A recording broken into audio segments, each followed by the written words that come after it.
नमस्कार शेतकरी मित्रांनो, आपल्या हक्काच्या युट्यूब चॅनलमध्ये सर्व शेतकरी बांधवांचं हार्दिक स्वागत आहे। सर्व शेतकरी बांधवांना एकच विनंती आहे, या साईडला दिसत असलेल्या काळ्या बटनावरती क्लिक करा, जेणेकरून तुम्ही आम्हाला सबस्क्राइब कराल। आणि तुम्ही जर आम्हाला सबस्क्राइब केलं तर शेती संबंधित असेच नवनवीन व्हिडिओ तुम्हाला आमचे सर्वप्रथम पाहायला भेटतील। तर शेतकरी मित्रांनो, चला तर व्हिडिओला सुरुवात करूया। तर शेतकरी मित्रांनो, राज्यातील 34 जिल्ह्यातील शेतकरी बांधवांसाठी अत्यंत आनंदाची बातमी आहे, कारण की या सर्व 5 योजनेचे पैसे राज्यातील 34 जिल्ह्यातील शेतकरी बांधवांच्या आधार संलग्न बँक खात्यामध्ये जमा होणार आहेत। तर मित्रांनो, ही 34 जिल्हे कोणते आहेत, कोणकोणत्या 5 योजनेचे पैसे शेतकऱ्यांच्या खात्यामध्ये जमा होणार, कोण्या पिकासाठी होणार, हेक्टरी किती रुपये होणार आणि कोणत्या तारखेपासून या पैशाच्या वाटपाचं वितरण होणार, या संदर्भामध्ये सगळ्यात महत्त्वाचा असा अपडेट घेण्याचा प्रयत्न करणार आहोत। तर नमस्कार, मी ज्ञानेश्वर सवणेकर स्वागत करतो आपल्या हक्काच्या युट्यूब चॅनलमध्ये। सर्वांना पुन्हा एकदा विनंती आहे, व्हिडिओ शेवटपर्यंत बघा, जेणेकरून या 5 योजनेची माहिती तुम्हाला कळेल। तर मित्रांनो, चला तर व्हिडिओला सुरुवात करूया। तर मित्रांनो, याच्यामध्ये पहिली महत्त्वाची योजना आहे नमो शेतकरी योजना। मित्रांनो, आपण पाहतच आहे की आता नमो शेतकरीचे आतापर्यंत 7 हप्ते शेतकऱ्यांच्या खात्यामध्ये जमा झालेले आहेत आणि नमो शेतकरीच्या 8व्या हप्त्याची प्रतीक्षा राज्यातील शेतकरी करत आहेत। आणि नमो शेतकरीच्या 8व्या हप्त्यासाठी राज्यातील 93,66,000 शेतकरी पाहत आहेत। या 93,66,000 शेतकऱ्यांना नमो शेतकरीचा 8वा हप्ता त्यांच्या खात्यामध्ये जमा होणार आहे।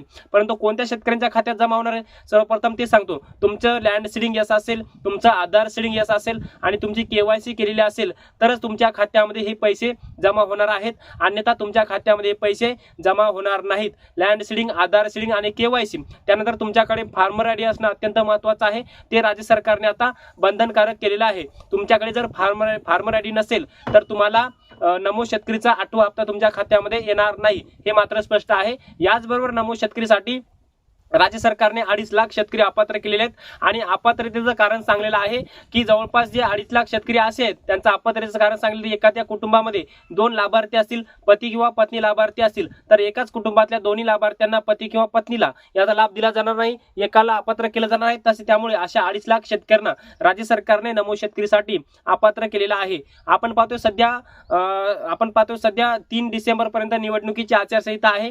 आपण पाहतोय महानगरपालिका आणि नगरपालिकेच्या निवडणुकीचा निकाल 3 डिसेंबरला आहे आणि 3 डिसेंबरच्या नंतर 5-6 दिवस मधात चान्स आहे, म्हणजे त्याच 5-6 दिवसामध्ये म्हणजे 5 ते 6 डिसेंबर पर्यंत नमोचा 8वा हप्ता तुमच्या खात्यामध्ये येण्याची शक्यता आहे। कारण की नंतर पुन्हा जिल्हा परिषद निवडणुकीची आचारसंहिता लागणार आहे, त्यामुळे जिल्हा परिषद निवडणुकीच्या आचारसंहितेपूर्वी नमोचा 8वा हप्ता तुमच्या खात्यामध्ये येणार आहे। 5 ते 6 डिसेंबर पर्यंत हा हप्ता तुमच्या खात्यामध्ये येऊ शकतो। यानंतर दुसरा अपडेट आहे यंदाच्या सरसकटच्या पीक विम्याच्या वाटपा संदर्भामध्ये। त्यामुळे राज्यातील 34 जिल्ह्यातील शेतकरी बांधवांसाठी अत्यंत आनंदाची बातमी आहे। ज्या जिल्ह्यातील शेतकऱ्यांचं कमीत कमी 34% नुकसान झालेलं आहे, ज्या जिल्ह्यातील शेतकऱ्यांचं 34% पेक्षा जास्त नुकसान झालेलं आहे, त्यांना कमीत कमी 17,500 तरी पीक विमा येणार, अशी माहिती सुद्धा राज्याचे मुख्यमंत्री श्री देवेंद्र फडणवीस यांच्या माध्यमातून देण्यात आलेली आहे। त्यामुळे काही जिल्ह्यांमध्ये 80 ते 100% पेक्षा जास्त नुकसान झालेलं आहे। त्यामुळे आपण पाहतोय राज्यातल्या 34 जिल्ह्यांमध्ये आपण पाहतोय एकूण यंदाचा पीक विमा 46 लाख शेतकऱ्यांनी भरलेला आहे आणि या 46 लाख शेतकऱ्यांना विना अट आणि विना शर्तीसह यांना पीक विमा त्यांच्या खात्यामध्ये येणार आहे। आणि यंदा संपूर्ण जिल्ह्यांचे अहवाल जवळपास तयार झालेले आहेत आणि आपण पाहतोय 15 डिसेंबर पर्यंत हे अहवाल राज्य सरकारला जाणार आहेत। या यंदाच्या पीक विम्याच्या वाटपाचे म्हणजे कापणीचा अहवाल, पोस्ट हार्वेस्टचा, कापणी अंतर्गत आणि काढणी अंतर्गत जे मागच्या 5 वर्षाचं उत्पादन, या वर्षाचं उत्पादन हे संपूर्ण काढलं जातं आणि हा अहवाल सरकारला पाठवला जातो आणि याच अहवालानुसार शेतकऱ्यांना पीक विमा मिळत असतो। परंतु यंदा आम्ही एका हिंगोली जिल्ह्याचा अहवाल बघायला गेलं तर भरपूर नुकसान जास्त आहे। मागच्या 5 वर्षाच्या उत्पन्नापेक्षा यंदाचं उत्पन्न मोठ्या प्रमाणामध्ये घट दाखवत आहे, त्यामुळे मोठ्या प्रमाणामध्ये यंदा पीक विमा शेतकऱ्यांच्या खात्यामध्ये येण्याची शक्यता आहे। त्यामुळे सर्वात जास्त पीक विमा जो आहे सोयाबीनसाठी येणार आहे, कारण की राज्यामध्ये सर्वात जास्त सोयाबीन उत्पादक शेतकरी आहेत, त्यापाठोपाठ कापूस उत्पादक शेतकरी सुद्धा मोठ्या प्रमाणामध्ये आहेत। त्यानंतर आपण जर पाहायला गेलं तर तिसरा अपडेट आहे खरीप हंगाम 2020च्या पीक विम्याच्या वाटपा संदर्भामध्ये। मित्रांनो, धाराशिव आणि परभणी या 2 जिल्ह्यातील शेतकऱ्यांसाठी आनंदाची बातमी आहे। सर्वप्रथम परभणीचा अपडेट बघूया। परभणी जिल्ह्यातल्या 30 पेक्षा जास्त महसूल मंडळामध्ये 2020चा पीक विमा वाटप थकीत होता। शेतकऱ्यांच्या खात्यामध्ये अद्यापही 2020चा पीक विमा आला नव्हता, परंतु 2020चा जो पीक विमा जो आहे परभणी जिल्ह्यातल्या 30 पेक्षा जास्त महसूल मंडळामध्ये मागच्या 2 दिवसापासून वाटप सुरू आहे आणि उर्वरित शेतकऱ्यांना येणाऱ्या 2 दिवसामध्ये म्हणजे जे उर्वरित जो पीक विमा आहे शेतकऱ्यांचा 2020चा तो शेतकऱ्यांच्या खात्यामध्ये येणार आहे। आता परभणी जिल्ह्याच्या नंतर आपण जर पाहायला गेलं तर याच्यामध्ये धाराशिव जिल्ह्यामध्ये शेतकऱ्यांसाठी आनंदाची बातमी आहे. एकूण धाराशिव जिल्ह्यातील 46 पेक्षा जास्त महसूल मंडळातील शेतकऱ्यांना 2020चा पीक विमा त्यांच्या खात्यामध्ये येणार आहे. कारण की 2020चा पीक विमा वाटप बाकी होतं, याचिका ही कोर्टामध्ये होती, शेतकऱ्यांच्या बाजूने निकाल लागला. एकूण 220 कोटीचा पीक विमा शेतकऱ्यांच्या खात्यामध्ये धाराशिव जिल्ह्यामध्ये येणार आहे.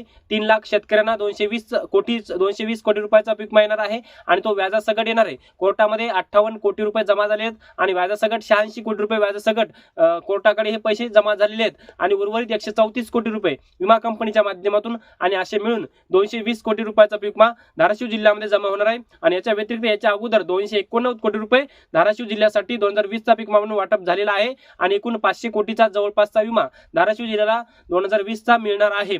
त्यामुळे राज्यातील या धाराशिव जिल्ह्यातील शेतकऱ्यांसाठी अत्यंत आनंदाची बातमी आहे. त्यानंतरचं मित्रांनो पुढचा अपडेट आहे 31,628 कोटी रुपयाच्या वाटपासंदर्भामध्ये. मित्रांनो, जे राज्य सरकारने पॅकेज शेतकऱ्यांना अतिवृष्टीग्रस्त आणि पूरग्रस्त शेतकऱ्यांना जे पॅकेज जाहीर केलं होतं, त्या पॅकेजमध्ये आपण जर पाहायला गेलं तर जवळपास शेतकऱ्यांच्या खात्यामध्ये रब्बी पेरणीसाठीचं अनुदान जमा झालेलं होतं, परंतु खूप कमी प्रमाणामध्ये जमा झालं. त्यानंतर NDRFच्या निकषानुसार हेक्टरी 8,500 प्रमाणे जिरायतीसाठी, बागायतीसाठी 17,500 रुपये आणि बहुवार्षिक पिकांसाठी 22,500 रुपयाची मदत केली. त्यानंतर सरकारने त्याच्यामध्ये निधीची वाढ केली आणि निधीची वाढ करून पुन्हा दुसऱ्या टप्प्यामधलं वितरण जे होतं शेतकऱ्यांना पहिल्या टप्प्यामध्ये NDRFच्या निकषानुसार भेटला आणि दुसऱ्या टप्प्यामध्ये त्या पॅकेजमधून जे वाढीव निधी होता तो सुद्धा भेटला. परंतु बऱ्याच साऱ्या शेतकऱ्यांना 35% अनुदान वाटप बाकी आहे, काही शेतकऱ्यांना 60% वाटप बाकी आहे. म्हणजे जे रब्बीचं अनुदान जे होतं सरकारने हेक्टरी 10,000 रुपये मंजूर केलं, परंतु शेतकऱ्यांच्या खात्यामध्ये 5,000 आले, काहींच्या खात्यामध्ये 6,000 आले. म्हणजे उर्वरित अनुदान त्यांच्या खात्यामध्ये 2 डिसेंबर पर्यंत जमा होईल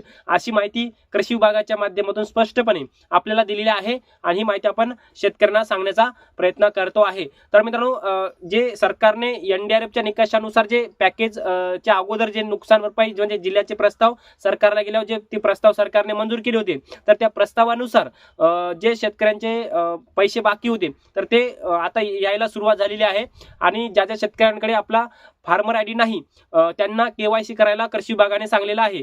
त्यामुळे लवकरात लवकर ज्या ज्या शेतकऱ्यांकडे फार्मर ID नाही त्यांनी आपली KYC करून घ्या. कारण की तुम्ही जर KYC नाही केली तर हे तुमचं अनुदान सरकारला परत रिटर्न जाऊ शकतं. त्यामुळे KYC करणं बंधनकारक आहे. परंतु बऱ्याच साऱ्या शेतकऱ्यांकडे आपलं फार्मर ID आहे, त्यांचा फार्मर ID अप्रूव्ह झालेला आहे, तरी देखील सुद्धा त्यांच्या खात्यामध्ये हे अनुदान आलेलं नसेल तर काय करायचे, तर त्यांचं यादीमध्ये नाव बघावं लागेल. नाव असेल किंवा नसेल हे सुद्धा महत्त्वाचं आहे. नाव जर असेल तर तुमच्या खात्यामध्ये पैसे येतील, परंतु नाव जर नसेल तर तुमच्या तलाट्यांकडे नवीन तुमचं नाव द्यावे लागेल. कारण की काही शेतकऱ्यांची नावं नव्हती, दुसऱ्या यादी आली, ती सरकारला गेली आणि नंतर ते पैसे शेतकऱ्याच्या खात्यामध्ये आले. तशा पद्धतीने सुद्धा तुमचं असू शकतं. तर मित्रांनो, आपण या व्हिडिओच्या माध्यमातून सगळ्यात महत्त्वाचा अपडेट म्हणजे 31,628 कोटी रुपये च्या वाटपासंदर्भामध्ये महत्त्वाची माहिती बघली, अतिवृष्टी नुकसान रुपये संदर्भामध्ये माहिती बघण्याचा प्रयत्न केला. त्यानंतर आपण जर पाहायला गेलं तर रब्बी पेरणीच्या अनुदानासंदर्भात माहिती घेतली, पीक विमा संदर्भामध्ये माहिती घेतली आणि सगळ्यात महत्त्वाचं म्हणजे नमो शेतकरीच्या वाटपासंदर्भामध्ये माहिती घेतली. येणारा नमो शेतकरीचा हप्ता 5 डिसेंबर नंतर शेतकऱ्यांच्या खात्यामध्ये येऊ शकतो. तर मित्रांनो, आपण या व्हिडिओच्या माध्यमातून या 5 योजनेच्या वाटपासंदर्भामध्ये एक महत्त्वाचा असा अपडेट घेण्याचा प्रयत्न केला. हे छोटासा अपडेट तुम्हाला कसं वाटलं कमेंट्स मध्ये नक्की कळवा. धन्यवाद.